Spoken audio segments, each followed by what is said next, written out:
내 영혼은 안전합니다. 주 손길로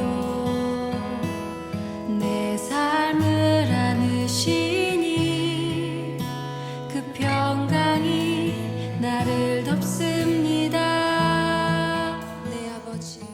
예수님처럼 살자. 오늘 제목도 예수님과 함께 살자라고 하는 제목인데요. 우리가 바울 서신을 우리가 지금 보고 있는데, 이 골로새서에는 우리가 아는 대로 1, 2, 3, 4장 비교적 그 서신 가운데 아주 짤막한 서신입니다. 그런데 그 짤막한 서신 가운데 우리 기독교의 교리를 형성하는 교리의 기초가 되는 그런 내용들이 이 골로새서에는 몇 가지 아주 중요한 내용들을 담고 있습니다. 그 교리적인 내용을 여러분들이 잠깐 참고적으로 보시면 1장 17절 말씀을 한번 같이 보시죠. 1장 17절에 제가 읽습니다. 또한 그가 만물보다 먼저 계시고 만물이 그 안에 함께 섰느니라. 이 말씀은 우리가 예수 그리스도가 만물보다 앞서 있다라고 하는 이걸 우리가 교리적으로 그리스도의 선제설이다 그렇게 얘기합니다. 아주 중요한 내용이죠. 또 1장 20절을 한번 볼까요? 그의 십자가의 피로 화평을 이루사 만물 땅에 있는 것들이나 하늘에 있는 것들이 그로 말미암아 자기와 화목하게 되기를 기뻐하심이라. 이건 바로 우리가 십자가의 화해에 대한 그 말씀을 20절에서 말씀을 하고 있습니다. 그런가 하면은 이제 또한 그 18절의 말씀 우리 지난번에 봤습니다마는 그는 몸인 교회 머리시라. 그가 근본이시요 죽은 자들 가운데서 먼저 나신 이시니 이는 친히 만물의 으뜸이 되려 하심이라. 이건 골로새서에서 오늘 우리가 교회론에 대한 말씀을 하고 있습니다. 여러분들이 교회가 무엇이냐라고 할 때에 교회가 무엇이다라고 하는 것은 성경에서 에베소서에서 우리에게 잘 가르치는 말씀입니다. 그래서 에베소서를 우리가 교회론이다, 교회론에 관한 전부다 할 정도로 에베소서는 교회론에 대한 성경이다 이렇게 이해하시면 됩니다. 그런데 골로새서에도 그 에베소 말씀만큼은 못하지만 교회가 무엇이다라고 하는 것을 말씀하는 것이 1장 18절 이 말씀이 바로 교회의 머리가 되시는 예수 그리스도, 교회의 주인은 사람이 아니라 예수님이시다. 교회론에 대한 아주 기초적인 근본적인 말씀을 주고 있다라고 보겠습니다. 2장을 지난번에 봤는데 2장에는 여러분들이 가장 큰 것이 이단설에 대한 말씀이라고 그랬죠. 그래서 이단 가운데도 초대교회에 가장 영향력이 있었던 영지주의, 다른 말로 하면 그노시스다라고 하는 이 영지주의가 초대교회 안에 너무 팽배하고 뿌리를 내리고 있기 때문에 그래서 바울이 학문에서나 또 철학에서나 여러 방면에 아주 탁월했던 바울 사도가 이 영지주의를 교회 안에서 잘못된 이단 사상이다라고 하는 것을 가르치기 위해서 우리에게 준 말씀 중에 하나가 골로새서다 그렇게 보시면 됩니다. 그 다음에 2장 11절에 보면은 그 이하에는 할례에 대한 말씀이 나오는데 이것은 이제 율법주의에 대한 말씀이죠. 그런데 율법주의가 여러분들 우리가 율법은 우리의 죄가 무엇이다라고 하는 것은 알게 하지만 그 율법은 우리를 구원케는 하지 못한다 하는 것이 바울 사도의 매우 중요한 구원론 중에 하나이죠. 그래서 2장 이 11절 이하에는 그와 같은 율법에 관한 말씀, 할례에 대한 말씀 교리가 나오고 있습니다. 18절에서 23절까지는 소위 이제 바울이 당시에 신비주의에 대한 말씀, 또 금욕주의에 대한 말씀, 이런 말씀들이 이 골로새서에 좀 우리가 매우 어려운 이야기지만은 그런 이야기들을 바울이 계속 이어져 가고 있는 것을 보게 되어집니다. 그러니까 이 골로새서가 바울이 골로새 교인들한테 오늘날로 말하면 편지 한 장을 써보낸 글이지만은 그 편지글 속에 바울의 이런 기독교 교리에 대한 기초적인 이론을 형성하게끔 하는 그런 중요한 내용들이 골로새서에 많이 포함되어져 있다. 이렇게 이해하시고 여러분들이 골로새서에 대한 말씀을 좀 더 찬찬히 그리고 깊이 여러분들이 말씀을 읽고 묵상해 나가면 좋겠습니다. 자, 오늘 3장에 들어오게 되어지는데 2장에도 우리가 더 많은 말씀을 해야 되겠지만 자, 3장에 그러므로 너희가 그리스도와 함께 다시 살리심을 받았으면 이라고 하는 말씀으로 시작을 하죠. 자, 1절의 말씀을 보시면 너희가 그리스도와 함께 살리심을 받았다. 이런 말씀을 바울이 전제로 하고 있습니다. 그러니까 내가 말이죠. 우리 모두가 예수 그리스도와 함께 살았다 하는 그걸 전제를 깔고 있습니다. 예수 그리스도와 함께 살아있다. 우리는 예수 그리스도와 함께 산다. 혹은 예수 그리스도와 함께 살아가고 있다. 이런 이제 개념이거든요. 자, 그러면은 이건 단지 우리가 지금 예수님과 우리가 오늘 설교 전에도 이제 우리 함께 구호를 제창했습니다만은 예수님 안에서 예수님과 함께 살자라고 했을 때 여러분들이 어떻게 받아들이시는지는 모르지만 내가 예수와 함께 살기 위해서는 한 가지 조건이 있습니다. 그 조건이 뭐냐 하면 내가 예수와 함께 먼저 어떻게 해야 될까요? 십자가에 죽어야 된다. 그걸 전제로 하고 있어요. 내가 예수님과 함께 살기 위해서는 예수님의 십자가에서 달려 돌아가셨듯 나도 그 예수님과 함께 십자가에 달려 죽어야 된다는 거예요. 그래야 내가 예수님이 십자가에서 돌아가시고 다시 부활하셔서 우리에게 부활의 삶을 선물로 주셨듯이 내가 예수님과 함께 살기 위해서는 그 전제 조건이 주님과 함께 내가 먼저 십자가에 달리고 그리고 주님처럼 십자가에서 죽고 그게 전제가 되어야 되거든요. 내가 죽지 아니하고 예수님과 함께 산다라고 하는 것은 그건 좀 엄격히 말하면 또 우리가 좀 달리 말하면 그건 거짓이다. 그건 어느 도단이다. 내가 죽지 않고 예수님과 함께 살아간다 하는 것은 그건 말장난에 불과하다 하는 그런 얘기예요. 그건 확실해요. 내가 죽지 아니하고는 예수님과 함께 살아갈 수가 없다 하는 이야기입니다. 그래서 우리가 기독교는 죽지 않고는 다시 살지 못한다. 그래서 우리가 이런 말이 있죠. No cross, no crown. 이 말은 십자가 없이는 면류관이 없다. 십자가가 없이는 부활이 없다. 십자가의 어떤 그런 그 죽음이 없이는 우리는 부활의 영광도 없다라고 하는 그런 말을 영어권의 사람들은 no cross, cross는 십자가라는 말이거든요. no cross, 십자가 없이는 no crown, crown은 면류관 영광이에요. no cross, no crown. 우리 기독교는 십자가의 죽음이 없이는 우리는 부활이 없습니다. 영광이 없습니다. 이것이 우리가 오늘날 교회에서 이루어져야 할 일입니다. 자, 골로새 2장 12절 말씀으로 우리 2장 12절에 있는 말씀 올라가서 다시 한번 읽어보겠습니다. 2장 12절의 말씀 함께 읽습니다. 너희가 세례로 그리스도와 함께 장사되고 또 죽은 자들 가운데서 그를 일으키신 하나님의 역사를 믿음으로 말미암아 그 안에서 함께 일으키심을 받았느니라. 보세요. 이 12절의 말씀이 전제하는 말씀이 뭐예요? 우리가 죽었다는 얘기예요. 우리가 십자가에서 죽었다는 얘기예요.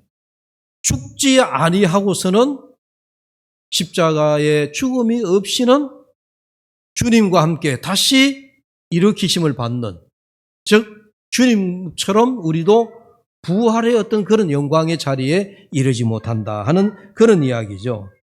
그래서 여러분 2장 12절의 말씀은 저와 여러분이 예수 그리스도의 십자가의 죽음과 같이 우리도 살았다 죽었다? 라고 했을 때 우리는 죽었다 얘기입니다. 그러면 우리는 언제 죽었느냐? 여러분들이 이렇게 살아계시는데 내가 죽었다 그러니까 여러분들이 그 말을 잘 받아들이시기 어렵잖아요? 우리가 언제 죽었을까요? 언제 죽었다고 생각하세요? 여러분들대로 아마 답이 있을 거예요. 뭐 내가 예수 믿는 그 순간에 나는 죽었다라고 하시는 분이 있을 거고 뭐 등등 있지만은요, 정확한 대답은 오늘 골로새 2장 12절입니다. 너희가 세례로 그리스도와 함께 장사되고, 그 말씀을 유의하여 한번 생각해 보세요. 너희가 세례로 그리스도와 함께, 이거는 바울이 이제 할례 얘기와 더불어서 이제 세례 이야기를 하고 있는데, 구약의 히브리 민족은 태어나면 아이들에게 할례를 주잖아요. 그러나 이제 우리 예수 믿는 사람은 예수 믿고 나면은 반드시 우리가 세례를 받습니다. 그렇죠? 내가 주는 나의 그리스도이십니다.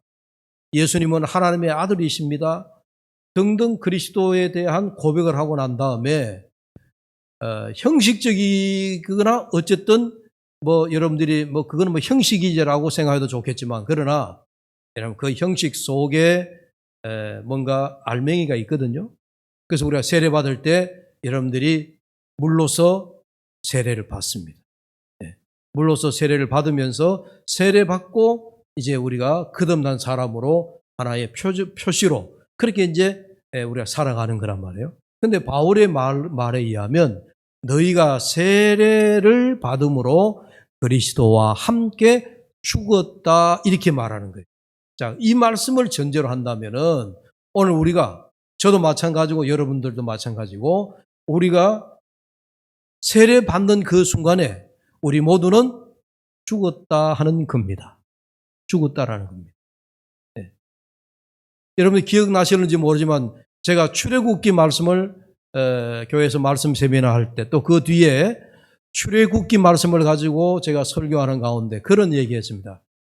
애굽에서 종살이하던 이스라엘 백성들이 애굽에서 해방되어 가지고 이제 그들의 첫 관문이 홍해를 건너는 것이다. 홍해를 건널 때에 그들이 홍해에 뒤따라오던 애굽의 군사들은 다 수장이 되어졌지만은 하나님께서 모세를 통하여서 홍해의 기적을 베풀어 주셨는데, 마침 홍해 물이 바다가 갈라지면서 이스라엘 백성들은 한 명도 그 홍해의 수장, 잠수되지 아니하고 다 살아서 홍해를 무사히 건넜다라고 얘기했습니다. 그러나 그거는 상징적인 거예요. 그러나 이스라엘 백성들이 사실은 그 홍해를 건널 때 홍해 바다에 그들이 영적인 의미로 다 죽었다는 얘기입니다. 죽고 그들이 홍해를 건너서 광야로 들어서는 순간에 그들은 다 죽은 자로, 하나님 앞에 우리 세례의 개념으로 말하면 세례받고 우리는 죽은 자로서 이제 우리는 그리스도 앞에 그리스도와 함께 새로운 자가 되어서 살아가는 것과 마찬가지이다. 그게 홍해를 건넌 이스라엘 백성들이 애굽에서 홍해를 건너서 이제 하나님의 약속의 땅으로 가기 위한 첫 관문인 홍해를 건널 때 그들이 다 죽었다는 거예요. 그런 개념이죠. 그래서 우리가 이 죽음의 시점을 바울은 어디로 보는가 하면, 우리가 예수 믿고 세례 받는 그 시점을 우리가 그리스도와 함께 다 죽은 시점을, 그 기준을 그렇게 본다는 얘기입니다. 세례가, 여러분 제가 말씀드렸습니다. 형식으로 받든 어떻게 받든 세례 받기 전에 여러분들이 하나님의 강권적인 그런 그 역사로 인해서 내가 그리스도 앞에 완전히 100% 완전히 꼬꾸라지고, 그 순간에 바울 사도와 같이 신비한 광경 속에 들어가서 눈이 멀어지고, 그리고 사울이 그렇게 부활하신 주님을 만나가지고 한순간에 완전히 변화되어지는 그런 역사도 있지만, 그러나 대다수가 우리가 예수 믿을 때 내가 인식하고 예수 믿고 그리고 내가 이제 교회에서 어떤 사람의 권유로 뭐 이런저런 이유로 인해서 내가 이제 세례를 받아야 되겠다 하고 세례를 받지만 그 세례의 의미는 내가 세례를 받는 그 순간에 나는 이제 없어졌구나. 나는 이제 죽었구나. 그 시점이라는 얘기예요. 자, 그런데 여러분 제가 물어봅니다. 여러분들 세례받고 지금까지 여러분들이 살아 있습니까? 죽었습니까? 살아 있어요? 예. 살아 있다라고 하는 대답이 내 자신이 아직까지 예수님과 함께 십자가에서 내가 못 박혀 죽지 않았다는 얘기죠. 정말 세례받는 그 시점이 내가 그리스도와 함께 죽은 시점이다라고 생각하면 지금 내가 살아있으면 안 돼요. 영적인 의미로 말이죠. 그렇잖아요? 내가 살아있다라고 하는 그 말은 내 주장이 그대로, 내 고집이 그대로, 나의 육적인 생각이 그대로, 나의 탐욕적인 욕심이 그대로, 내가 아직 여전히 살아있다는 이야기죠. 여러분 한번 깊이 생각해 보세요. 여러분 세례받고 바울 사도의 표현대로 너희가 세례를 받으며 예수님과 함께 죽었다라고 했을 때 내가 정말 지금까지 내가 죽어 있느냐, 죽은 자로 나는 다 없어지고 내 속에 그리스도가 살아서 내가 살아가고 있느냐 하는 것을 여러분들이 한번 생각해 보셔야 된다는 얘기죠. 그러나 우리는 안타깝게도 세례는 세례고 세례는 어떤 의미에서 형식으로 받았고 세례 받은 지가 지금 20년, 30년, 40년 때로는 50년이 넘어가지고 나는 세례를 어떻게 받은지도 모른다. 기억조차 없다라고 생각하시고 세례는 그건 그냥 교회에서 받는 것이야. 형식적으로 받는 것이야 라고 생각하고 그거는 끝났어. 이렇게 생각하실 수도 있다는 얘기예요. 아마 대다수가 그렇게 생각하고 살아가고 있을런지 모릅니다. 그러나 오늘 여러분들 세례의 깊은 의미를 다시 한번 생각할 수 있기를 바랍니다. 내가 세례받는 그 순간에 그리스도와 함께 나는 십자가에서 죽어 없어졌다. 나는 없어진 사람이다. 그걸 우리가 늘 신앙생활하면서 우리는 생각해야 돼요. 간혹 여러분 잊어버릴 수도 있겠지만 그러나 중요한 시점에 내가 과연 그리스도 예수님 앞에서 내가 살아있는 존재냐 죽은 존재냐라고 하는 그런 결단의 시간을 요할 때 나는 죽었지. 나는 죽고 없는데 뭐 자꾸 내 얘기를 해. 나는 죽고 없는데 뭘 자꾸 내 생각을 얘기해. 라고 여러분 자신을 다시 한번 돌아볼 수 있어야 된다는 얘기예요.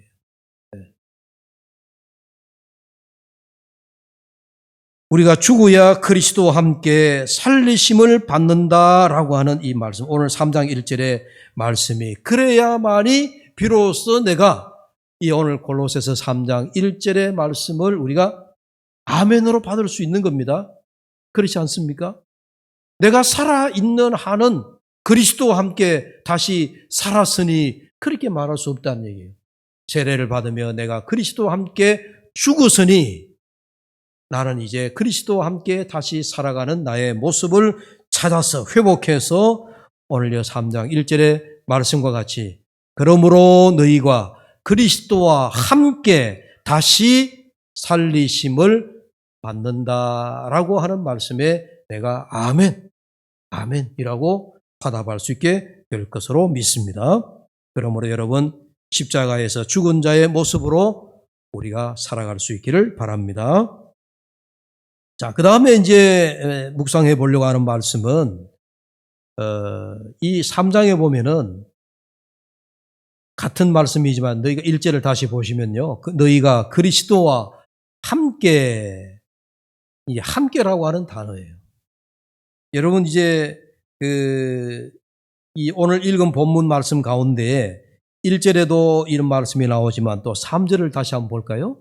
3절에도 이는 너희가 죽었고 너희 생명이 그리스도와 함께 하나님 안에 감추어졌습니다. 함께, 그리스도와 함께라고 하는 단어가 나오죠. 그 다음에 또 4절 말씀에도 우리 생명이신 그리스도께서 나타나실 그때에 너희도 그와 그리스도와 함께 영광 중에 나타나리라.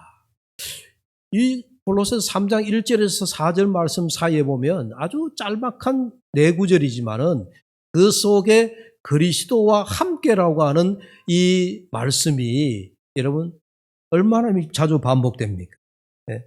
그래서 우리가 그리스도와 함께 늘 우리가 축복의 어떤 우리가 선언을 할 때도 나는 당신과 함께 그리스도가 당신과 함께 하기를 소망합니다. 그리스도 함께. 근데 우리가 잃어버린 용어 가운데 하나가 예배 중입니다. 가톨릭에 가면 이제 우리 예배를 미사라고 그러죠.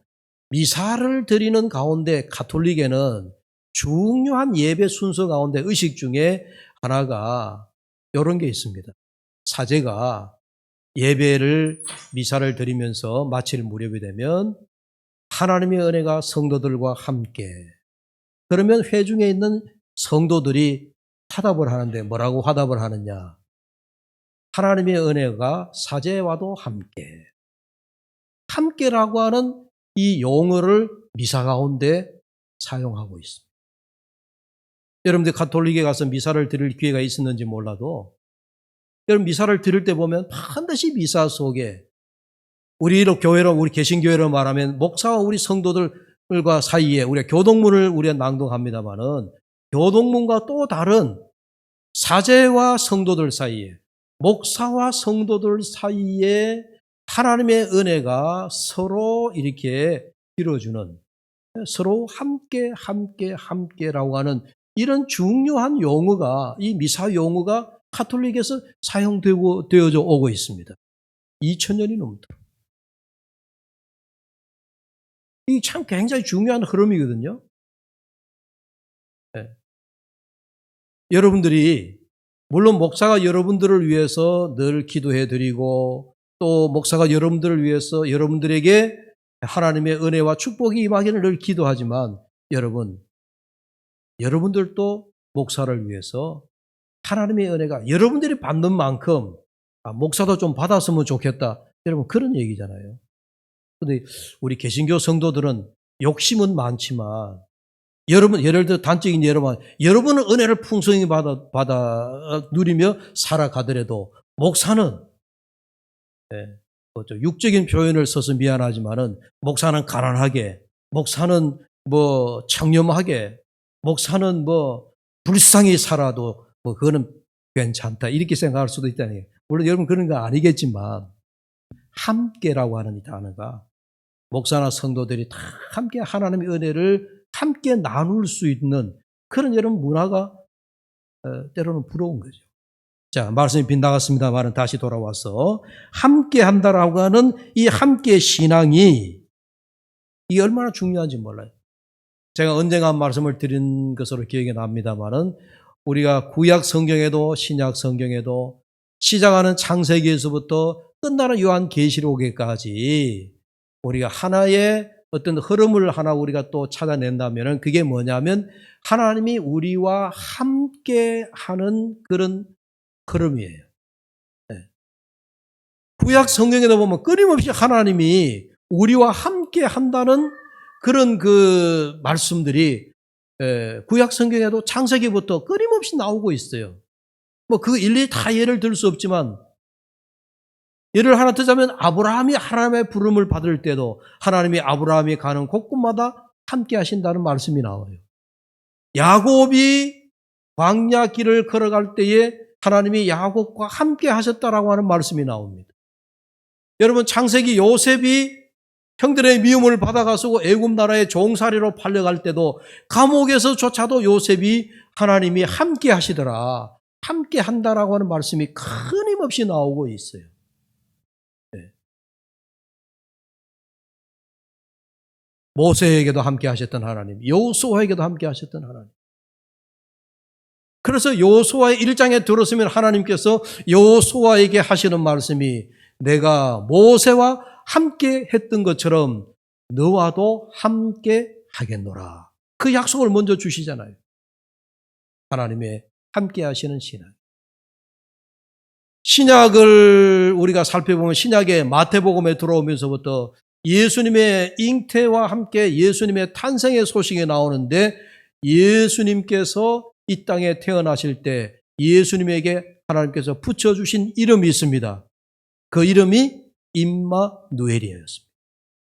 임마누엘이라고 한 이름이 뭡니까? 하나님이 그 임마누엘이라고 한 이름을 번역하니 이는 하나님이 우리와 함께 하시다 라고 하는 뜻이라고 그랬어요.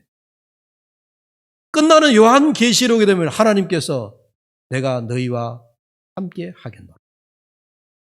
그러니까 이렇게 보면 구약에서 창세기로부터 시작해서 우리가 예수님의 나심에서부터 그리고 요한계시록에 이르기까지 모든 것이 하나님이 우리와 함께 하시겠다라고 하는 임마누엘의 그 깊은 그 흐름이 성경에 이렇게 배어져 있는 거예요.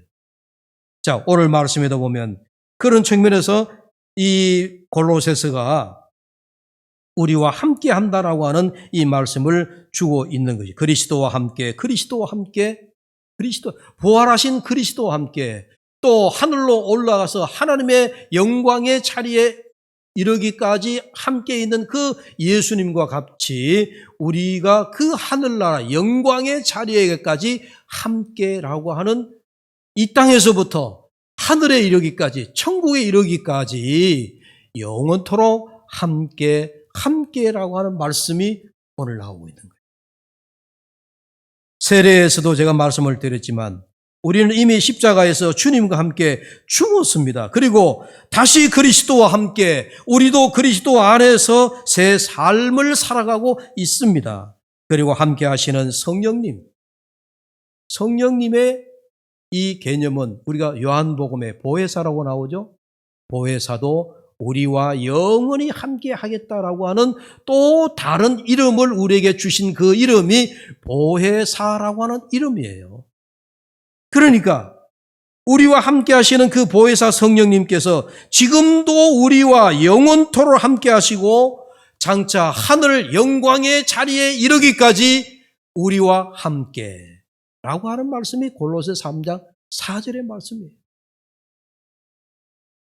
장차 하늘의 영광의 자리에까지 그리스도 예수와 함께 살기 위해서 지금 우리는 여기 우리가 살아가고 있는 바로 이 삶의 현장, 우리의 삶의 자리, 오늘 우리의 현실에서 그럼 우리가 어떻게 해야 되느냐 하는 것을 바울 사도가 이제 그 이어서 계속 말씀을 하고 있습니다.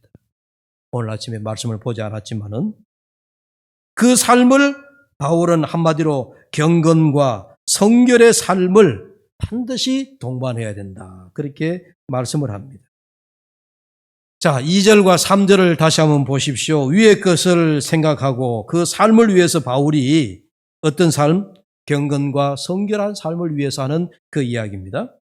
위의 것을 생각하고 땅의 것을 생각하지 말라. 이는 너희가 죽었고 너희 생명이 그리스도와 함께 하나님 안에 감추었음이니라.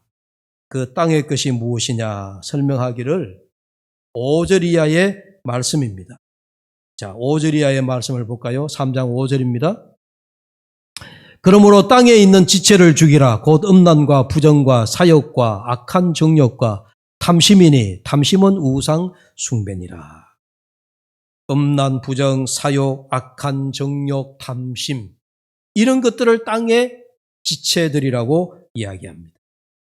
우리가 예수 믿기 이전에 그러니까 바울로 표현하자면 또 우리가 그리스도 밖에 있을 때 그리스도와 함께 하지 않았을 때 그리스도와 함께 죽지 않았을 때 세례를 받지 않았을 때는 땅의 것을 바라보고 땅의 것을 목표로 삼고 땅의 것을 위하여 살더라라는 이야기입니다. 그래서 바울이 이렇게 얘기하죠. 7절을 보십시오. 너희도 전에 그 가운데 살 때는 땅의 것을 바라보고 살 때는 그 말입니다. 그 가운데 살 때에는 그 가운데 행하였으나 그러나 이제는 어떻게 해야 되느냐? 너희가 이 모든 것을 벗어버리라. 8절에 보니까 이제는 너희가 땅의 것을 모두 벗어버리라. 땅의 것을 생각하는 것, 땅의 지체를 죽이는 일이 도대체 뭐냐? 예? 방금 5절의 말씀을 보았듯이 음란과 부정과 사욕과 악한 정욕과 탐심이라. 그리고 이어지는 8절의 말씀, 분을 내는 일, 노여움, 악의, 비방, 입에 부끄러운 말, 거짓말 등등이라고 8절에 말씀하고 있습니다. 여러분, 이 5절의 말씀과 8절의 말씀을 바울 사도가 다 묶어가지고 땅의 것이라고, 우리가 이런 땅의 것을 우리가 죽여야 된다 이렇게 이야기하는데, 여러분 보십시오. 우리가 이 가운데에 참 어느 것 하나로부터 여러분 자유롭지가 못합니다. 여러분, 분내는 일, 악한 생각을 갖는 일, 이런 것들로부터 여러분 자유로울 수 있습니까? 탐욕, 탐심, 음욕을 품는 일, 이런 것들로부터 여러분들이 자유로울 수가 있습니까? 남을 비방하는 것, 이거 여러분 자유로울 수 있습니까? 어느 것 하나로부터 우리가 자유롭지 못합니다. 목사인 저도 자유롭지 못합니다. 예수님의 말씀에 우리가 음란을 품고 간음하는 일조차도 우리가 행동에 옮기는 것만이 간음이 아니라 내 마음에 품고 내 머리로 생각하는 것까지도 예수님은 뭐라고 말씀하셨어요? 여자를 가지고 음욕을 품으면 그게 뭐라고요? 간음이니라. 이게 예수님의 말씀이거든요. 몸으로 행동으로 실천하지 않았다라고 하는 얘기가 아니에요. 마음으로 벌써 그 생각을 품는 것부터 예수님은 우리에게 큰 죄가 된다라고 말씀을 한 거예요. 그래서 위의 것을 생각하라고 하는 것입니다. 위의 것, 하늘의 것. 물론 지금 바울이 자꾸 위의 것, 하늘의 것 이렇게 땅의 것과 하늘의 것 자꾸 이렇게 나오는 것 자체가 이분법이라 그랬잖아요. 이건 바울이 당시에 영지주의자들을 염두에 두고 한 말이기 때문에 하늘의 것, 땅의 것 자꾸 구분하는 거지만, 여러분 그냥 그렇다고 해서 우리가 뭐 여기 하늘의 것이다, 여기 땅의 것이다, 그렇게 명확한 그런 구분이 잘 되지가 않습니다. 그러면 하늘의 것을 생각하고 땅의 것을 버리라고 했을 때 그 하늘의 것이 뭐냐? 우리가 생각하는 것이 하늘 방식으로 생각해야 된다는 거예요. 그래서 목사님, 하늘의 방식이 뭡니까? 라고 질문하면 또 제가 설명하기가 어렵습니다. 좀 더 쉬운 말로 표현하자면 예수님 방식이에요.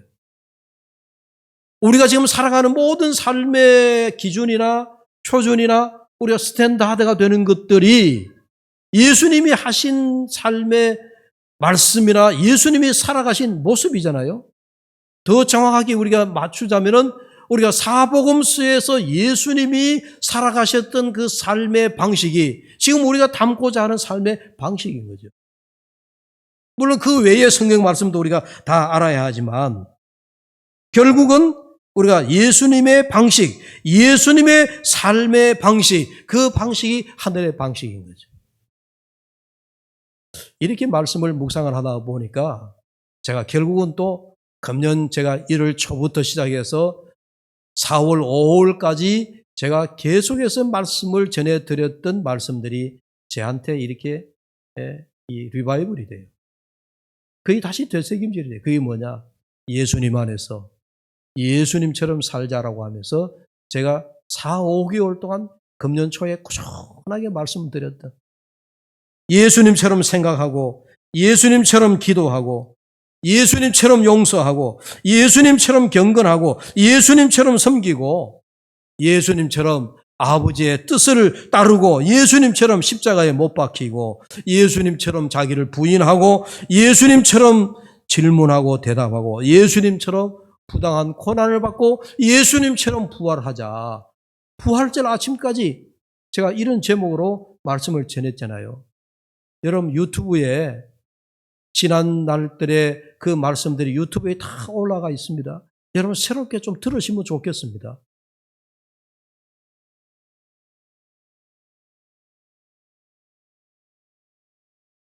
여러분 이렇게 생각하면 오늘 우리가 내 영적인 어떤 그런 그 삶의 그 수준이랄까요? 나의 영적인 현 주소가 내가 어디까지 와 있느냐 하는 것을 여러분들이 한번 생각해 봤으면 좋겠습니다. 왜 사람은 이런 말들을 하죠. 왜 사람은 나이가 들수록 자기 고집이 더욱 강해지느냐. 요즘 집사람이 저한테 간혹 그런 얘기, 당신 옛날 그렇지 않더니 나에게 60이 넘어가니까 당신 말이 자꾸 많아지는 것 같고, 집에서도 우리 집사람한테 뭐 자꾸 내가 내 이야기를 뭐랄까요, 자기 주장이라고 얘기해야 되나요? 나의 고집이라고 그래야 되냐. 그걸 우리 집사람이 느끼는 거야. 그래서 어느 날 하루 집사람이 나한테 당신 요즘 당신 주장이 너무 강해.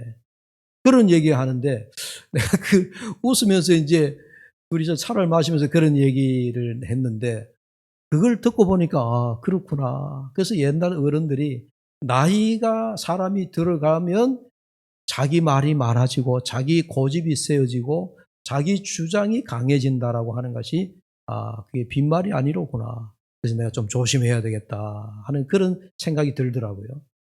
여러분은 그렇지 않습니까?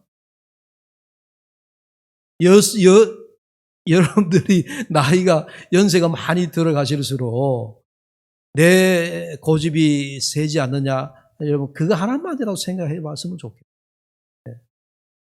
왜? 젊은 사람들 우리를 보면 그렇게 생각할 수 있다는 거예요. 우리가 예수 믿고 변해야 할 것은, 그래서 제가 생각하는 건데 결국 우리의 마음이에요. 예수 믿고 우리의 마음이 변화되어야 된다는 거죠. 옛날에 좁았던 마음이 넓은 마음으로 이해할 수 없었던 사람이 이해하는 사람으로, 용서할 수 없는 사람을 용서하는 사람으로, 그동안 사랑할 수 없는 사람을 사랑으로, 원수 같았던 사람을 친구로 받아줄 수 있는 그런 마음으로, 그런 사람으로 변해가는 것, 그게 우리가 예수 믿고 우리의 마음이 변해가야 된다는 거예요. 제가 생각해보니까 지난 5월 9일 날, 그날 이제 우리 김낙한 목사님이 코로나 때문에 교회 못 나와서, 하필이면 그날 이 영상이 안 찍혀가지고, 설교 영상을 그날 못 찍어가지고, 제가 보니까 두고두고 좀 아쉬운 점이에요. 그날 제가 많은 얘기를 했는데, 하필이면 그날 설교 영상이 녹화되지 못해서 참 아쉬웠습니다. 제가 하고 싶은 이야기들이 그날 설교에 많이 나왔거든요. 자, 시간이 많이 흘려서 죄송한데요. 결론의 말씀입니다. 신앙생활 한다라고 하는 것, 어렵다면 어렵고 쉽다면 쉽습니다. 쉽다고 얘기하니까 목사님 예수 믿는 게 쉬운 일이 아니다 하는 그런 이야기를 하는데, 여러분 결국 우리가 신앙생활은요, 여러분 관계의 문제예요. 관계. 두 가지 관계입니다. 하나는 하나님과 나하고의 관계의 문제예요. 영적으로 위로 하나님과 나하고의 관계. 이 하나님과의 관계에 있어서는 우리가 영적으로 철저해야 된다라고 저는 생각합니다. 경건하고 성결한 나의 영적인 생활을 위해서 바울의 말대로 나를 채찍을 쳐가면서 우리는 하나님 앞에 나의 경건한 생활을 위해서 우리는 철저하게 해야 됩니다. 그게 하나님과 나하고의 영적인 관계를 잘 우리가 지켜나가는 거예요. 그게 무엇보다 중요한 겁니다. 여러분 그렇잖아요? 아무리 이 땅에 도덕으로 윤리적으로 깨끗하고 완벽한 사람이라 할지라도 영적으로 하나님과의 관계가 제대로 되지 않으면 그냥 도덕 분자에 불과한 거죠. 우리는 그걸 원치 않습니다. 하나님과의 관계가 먼저 철저해야 돼요. 그래서 여러분들이 스스로 나는 하나님 앞에 나는 옳은 사람이냐, 그걸 철저하게 늘 점검해야 돼. 그래서 우리 신앙의 첫 번째로 우리가 점검해야 될 것이 하나님과 나하고의 관계의 문제. 이 사람을 보지 않습니다. 하나님과 나하고의 관계. 그 다음에 하나님과 나하고의 관계가 철저해졌으면 그 다음에 두 번째 믿음의 생활은 사람과의 관계예요. 하나님과의 관계만큼이나 사람의 관계도 우리 신앙에 매우 중요합니다. 어떤 사람은 하나님과의 관계는 철저한데 사람과의 관계는 옳지 못한 사람들이 많아요. 그래서 우리가 그런 얘기하죠. 저 사람은 예수는 잘 믿는데 사람은 엉망이다. 사람의 본보기는 남에게 본이 되지 못한다 하는 이야기를 많이 듣잖아요. 여러분 그거 아주 여러분 비아냥거리는 이야기입니다. 왜 우리가 하나님과 나하고의 관계에 있어서 믿음은 내가 철저하다고 생각하는데 사람 속에 들어가면 사람과의 관계에서 왜 남들에게 우리가 요거를 얻어먹어야 됩니까? 그건 사람과의 관계에서 우리가 믿음을 잘 지켜나가지 못하기 때문인 거예요. 그런데 여러분 그 사람과의 관계에서 고린도전서 13장 13절에 제가 말씀을 드렸죠. 믿음과 소망과 사랑 이 세 가지는 항상 있을 것인데 그 중에 제일은 사랑이니라. 사람과의 관계에서 여러분 내가 믿음이 좋다라고 그 사람하고 접근하면 관계가 여러분들이 잘 이루어지지 않고 회복이 잘 안 됩니다. 믿음으로 접근하지 말고 뭘로 접근해야 된다고요? 사랑으로 접근을 해야 돼요.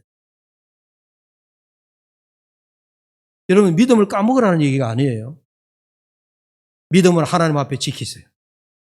영적인 관계에서 경건한 삶, 성결한 삶, 그 믿음은 여러분들이 내 목에 칼이더라도 나는 하나님 앞에 이 원칙을 지켜나가겠다라고 하는 영적인 그 관계에서는 철저하게 지켜야 돼요.